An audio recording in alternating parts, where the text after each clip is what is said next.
Broadcasting from the business capital of the world, this is the Podcast Business News Network. Oh, yeah. Randy Swaim joining us, coaching for relevance. Amazing man. If you haven't heard any of his podcasts, know nothing about him, you're in for a surprise. Man of mystery, man with history, who has served, who has written books, who is coaching, who is still active. Oh, my goodness, as a pilot and coach. Leadership is big to him. His family is everything to him. And just I don't even know how to even introduce you every week. It's like he's an amazing soul, people. Randy, tell us a little bit Well, about the work you do and who you are. I, I'm, Don't be I'm shy. humble. I'm humble with everything that you just said, but yeah, Always. I'm one of those people that I know what it's like to live my dream because when you look back on my career, um, in military aviation, but also flying as a military training contractor kind of thing, and all this, and doing that and working with very professional leaders and everything. And in fact, some of the people may remember the name. Um, um, and my brain just went crazy. He was a chairman of the Joint Chief. He was the first Air Force chairman of the Joint Chiefs of Staff. Back from about I think it was from about 1981 to uh, uh, about 1985 and stuff.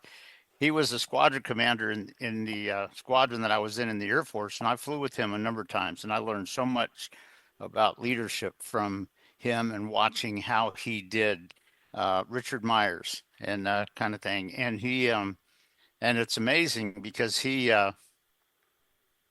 again, just demonstrated so much, and that's a big thing, and that's a hint at a little bit about what I'm going to kind of share today. But with that, and with the aspect of coaching people and understanding what real coaching is, where you're not just telling them what to do and dictating to them and things like that, but you're developing within them and they are growing, um, and all that, and then bringing the NPN Hub neuroscience expertise, because I'm a master, as you know, I'm a master neuroplastician with NPN Hub over there, and bring in the brain, and I'm going to bring aspects of this in what I bring today, and everything.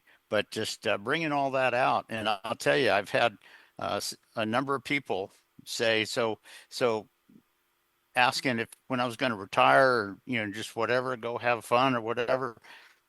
And my answer to them is always when I take my last breath, because you know what, I'm going to run through the tape in my life, and You're darn right. so it's just hopefully leaving a journey and an evidence for other people to make differences in their life. No, And so definitely. that's my passion. That's what I'm all about. Oh, well, thank you. We are excited to have you here, sweetheart. So fill us in for today. What did you want to discuss for your audience? What I'm going to look at today, and it's interesting. It's an aspect that a lot of people sort of know about, but they know the superficial level of it. And what I'm going to do is I'll bring what that is after I kind of bring a couple of the neuroscience aspects to it and stuff. But then what I'm going to do, I'm going to give one example. Now, I'm not going to tell you where this manager was from. It's a manager that I know of and have observed and everything, but I'm not going to tell you where that person is. I'm not going to tell you any specifics about them. Mm-hmm. I'm not going to tell you whether it's male or female or anything Yeah, like that. yeah. I'm not going to, because I'm not going to badmouth them necessarily. But what I am going to do is bring some evidences of what they did, which is a little bit aligned with kind of what I'm talking about. And what it does do is if all you're thinking of is rote superficial answers to some question or whatever, you're missing the boat when you're looking to be a real leader with people. And you have to be able to really understand the real aspects of what you're doing, and also how you're screwing it up and how you're misabusing it, and what do you need to be aware of to realize how you need to kind of tweak and change a little bit. And so Mm-hmm. that's just what I'm going to sort of bring today.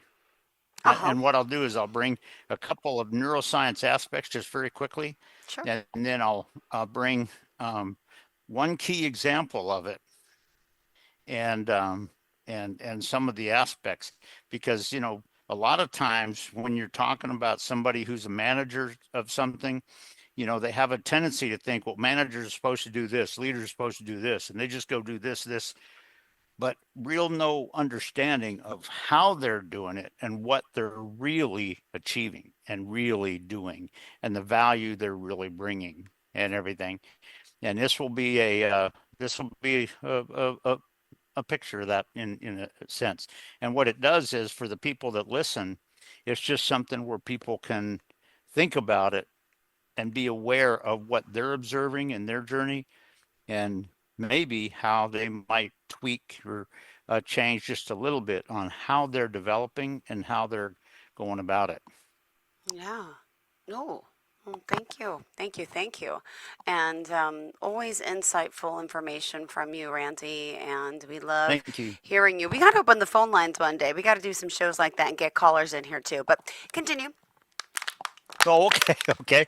Well, I'll start out then. Let me start out by just simply reminding people. As you know, I brought this in at a couple of shows quite a while back, but it's neuroscience experts. Remember, when you understand neuroscience, your brain releases chemicals that are neuroplastic chemicals that make reactions happen in your body and your mind in what you want and everything. And people kind of forget that. And I'm just going to mention three, that just to sort of give a little bit of a picture of it, because the three chemicals I will mention here is simply this. The first one is dopamine, and people will probably remember that, maybe watched the show before.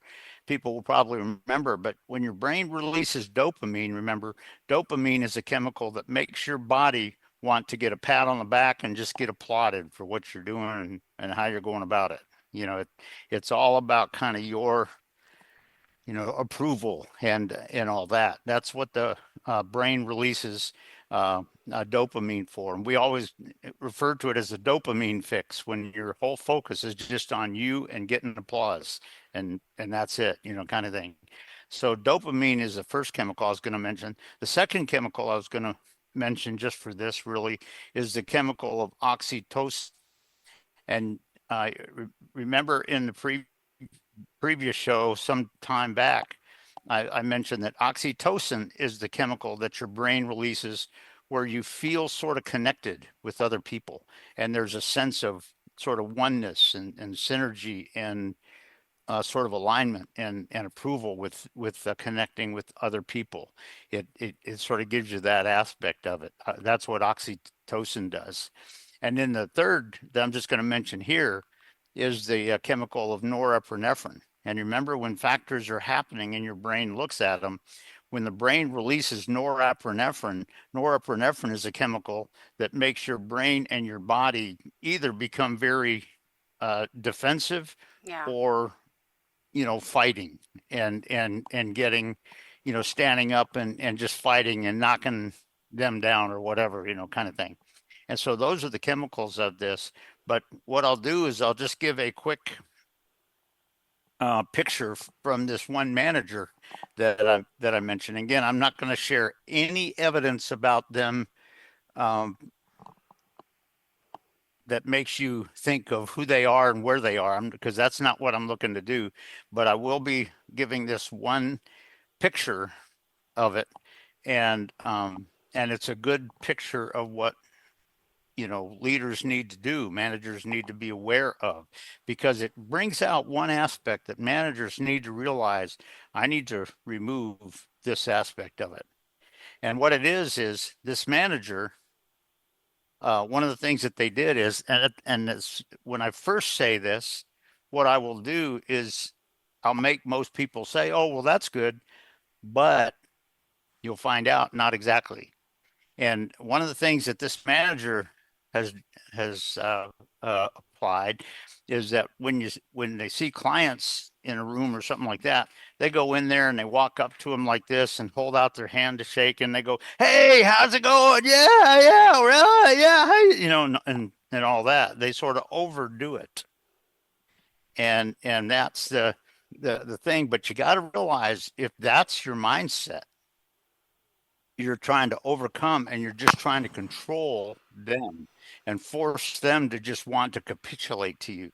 And that same manager, many times on many situations, when somebody had a question or somebody had a thought or wanted to kind of, explore something here or whatever, they just kind of they didn't spend any time. They were not connected with them. They didn't connect with them. They just walked away. They almost made it look like they were just, you're nothing. Leave me alone, kind of thing.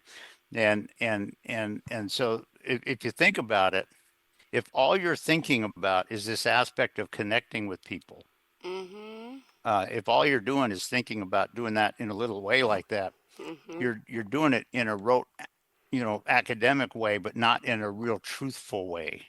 Because here's the Yeah. thing, they're not getting that. True leaders and true managers, if you're looking to do that, that's more about how you constantly engage with those people, even if it's something that is not right. How do you do that in such a way where they think that you believe in them and that they trust what you're saying and how you're connecting with them in an ongoing way, not just this one way of doing that, um, but how you're doing that. And I know one of the things that I do, it's amazing how many aviation clients, pilot clients that I've worked with, that when I walk into the classroom, they have worked with me before, and they look at me with a big smile on their face and they say, Randy, hey, how's it going? And they stand up and shake hands and all this kind of stuff because they appreciated just what they experienced before and everything. And it's just something to think about, that if all you're doing when you're talking about trying to connect with people like that, if you're trying to do it in such a way where you're just calling attention to yourself because academically you think, well, I'm supposed to do that, you're focusing on dopamine, and that is not getting the job done.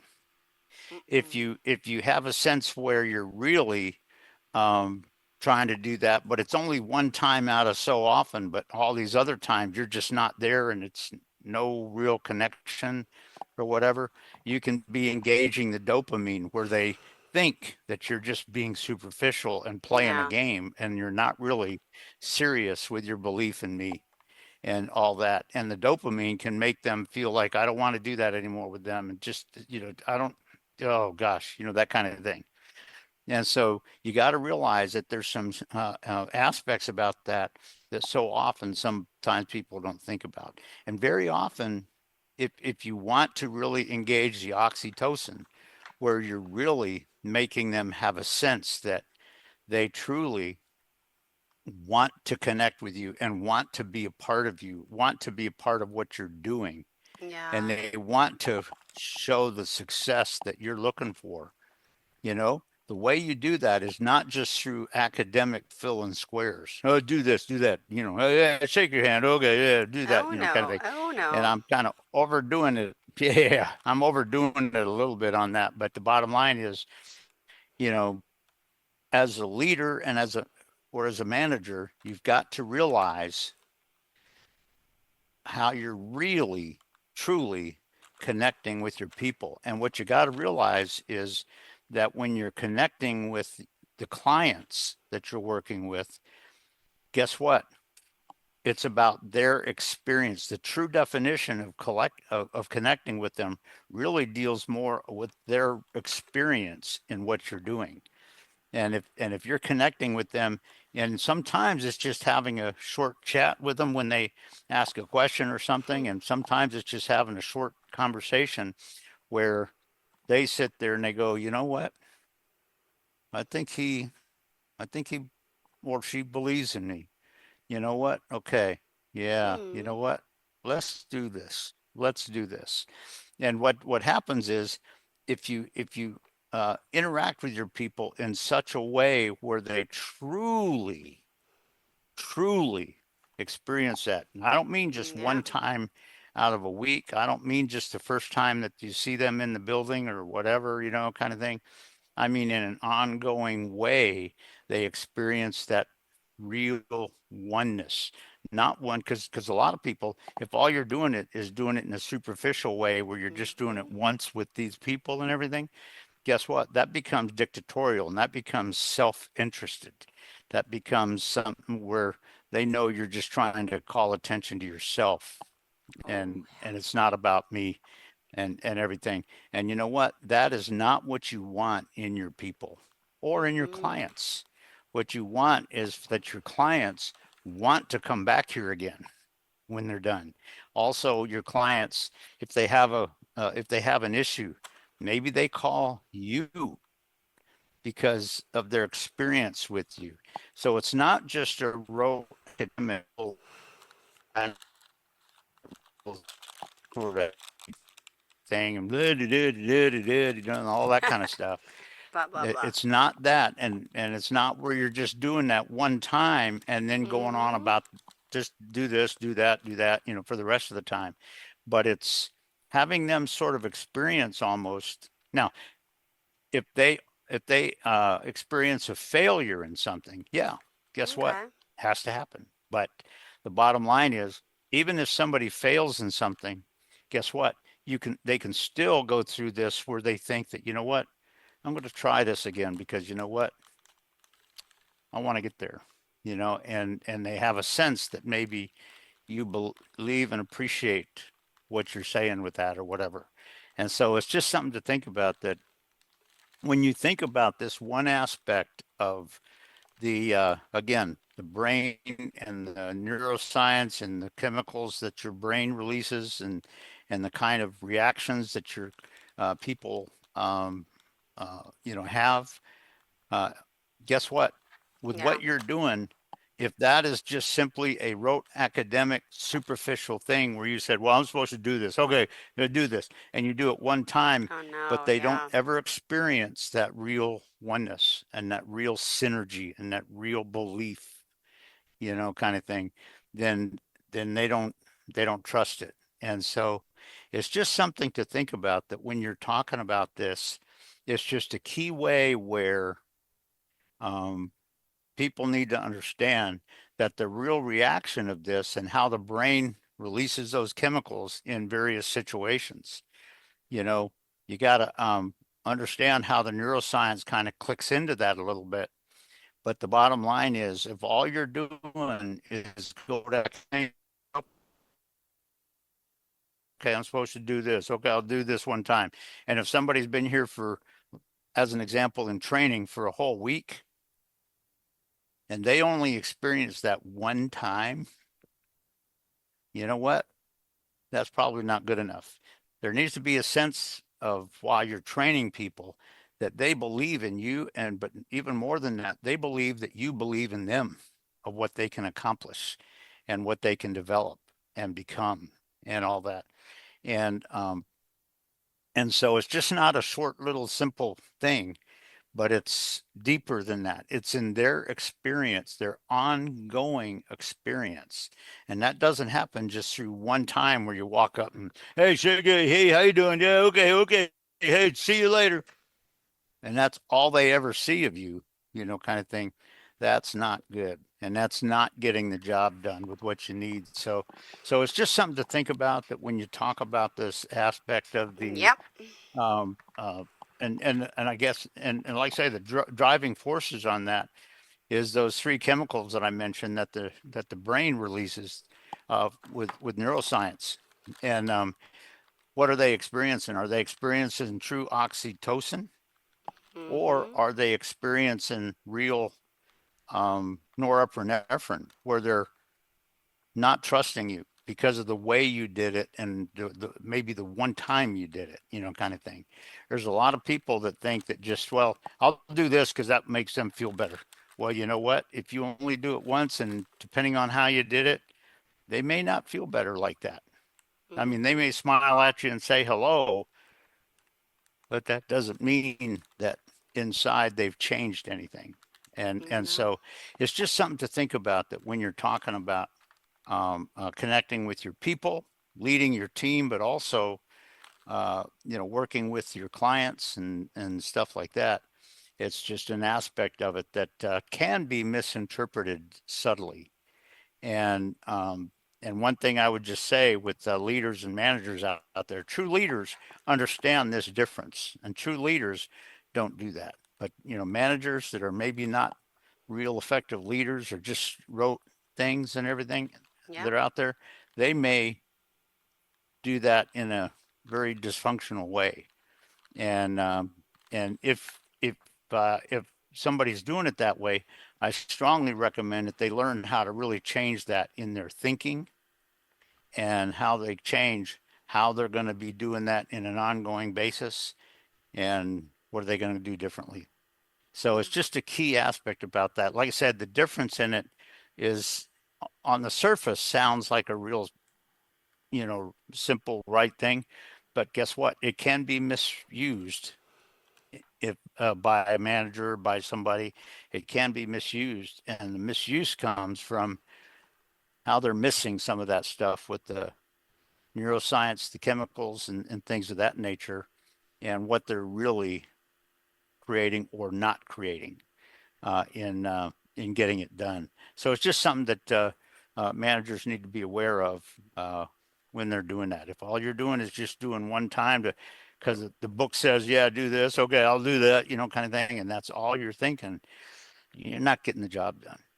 And you want to make a case where your team that is working for you truly believes in you, and believes in your belief of them, but also the clients. Guess what? If they're feeling that belief from you, they're going to pass that on to clients also. And Yeah. if they do that effectively, it's not just doing that one thing that's superficial. It's how you're doing it in an ongoing way. So just something to think about. All right. Thank you. Still got a few more minutes left. Any words of wisdom for the weekend? Anything in current news that you wanted to share with us? Nothing specifically in current news, but what I will say is, what I will say this, that I'm very appreciative of the NASA launch that's going to be happening a little bit later Yes. on, Mm-hmm. and the one that's going to the moon for about the first time since I think it was 1971, I believe, or whatever. Mm-hmm. And but I will say this, I also appreciate the female astronaut, because she got her bachelor degree and her master's degree from North Carolina State, which is where I got my it was my place to choose to go to school, and I got my bachelor's degree uh, from North Carolina State also. So when I heard that, I I just went, "Oh, that's awesome! You go, girl!" Kind of thing. And so it's just I just exhibit some appreciation for that, and I appreciate that for the whole crew of all four of them that are going up there and going to the moon for the first time in about 50 years, and just what they're doing, and for the journey and the adventure of it and all that. I totally applaud those four people, and of course all of NASA that brought it together. I know. Oh my gosh, it's amazing. Gives me goosebumps. It Yeah. does, it does. Yeah, it was so confusing because I was like, why were you not in the space program anymore? What happened years ago? Why did they stop? What? And to hear it all coming back is just, it's so exciting.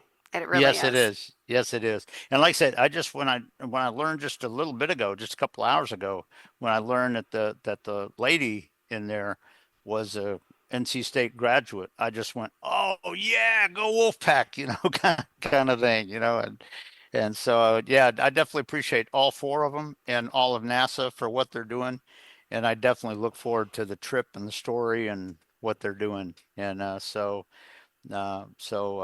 my applaud to that. Oh, well, great having you as always. But we still got 4 more minutes. I'm not cutting you short. Um, so, Okay.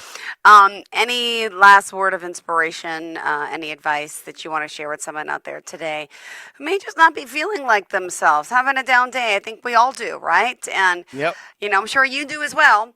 But you got a way of lifting people up. What would you say to someone out there who really wants to take the reins, take the lead? They're just struggling in a sense to get Th- there, to get on top, get that better job, get, Yeah. better. What Yeah. would you say? What I would say, a big thing on that is, what do you see as the big thing that's holding you back? what do you see is the big restriction on there? Because a lot of people feel that that's happening, but they don't exactly know what it really is. And then, getting a sense of what you need to do to overcome that within yourself, but also Yeah. with all that. Because guess what? Sometimes with what you were thinking about to get there may not be the right journey to get there. Maybe you have to go this way or this way and get there, and so in your strategic thinking, what might somebody need to change in their strategic thinking on that? And the big thing on it is in what way do you have clarity on the successful aspect of doing that? And how's that going to happen? And what do you expect uh, as to how you're going to respond when unexpected things happen or unexpected things come on scene? Because that's very aligned with organizational maneuverability, kind of thing. But the bottom line is, if all you're doing is getting scared of that stuff, where it's just, you know, coming in or whatever, you know what? You can shut your vision down. But you Yeah. know what? If you can get a real sense on what you need to adapt, adjust a little bit to maybe get beyond that threat or whatever and get to where you're going, very often, if you get clarity on that, very often you can achieve what you're looking for. And so having some clarity on all that and getting a real strategic vision of that, and also having an idea, because a lot of people in today's world have a tendency to just go with rote academic things. But you know what? Not everything fits that. That's my Mm-mm. organizational maneuverability concept. And so when you see the unexpected challenges come Hmm. on board, what would you say are the most threatening challenges and all that? But also, when they happen, what are you going to do if they do? They may not, but if they do come on scene, how are you going to handle that? What are you going to do? What are you and the members that you're working with going to do differently to be able to truly pass it and succeed and overcome it? And that's a big aspect. And you know what? Most people can think enough to do that if they actually give their brain the thinking time to sort of process it. And again, this is a neuroscience aspect of it, of truly getting your brain to process the reality, not just wrote academic things, but truly processing how you can adjust the strategy, adjust the course that you're on, and uh, and really reach the radical results. Mm. Thank you so much. And how do we contact you, Randy? Well, as you know, if they go to my website, coachingforrelevance.com, on the homepage, if you go all the way down to the very bottom of it, it has my email there and it has my cell phone on it. And as you know, you've heard me say this hundreds of times, but uh, I don't do sales pitches. Now, if somebody has a need of something, yeah, we'll come up with Yeah. something. But uh, but if somebody just wants to have a chat, we can do that. All And right. that's it. And of course, as you know, it's Randy at coachingforrelevance.com. And of course, my cell phone is down there at the bottom of the homepage as well. Thank you, Randy. Enjoy your day, sweetheart, and have a fantastic weekend. Thank you again for being a professional of the year, and we love talking to you. Thank you.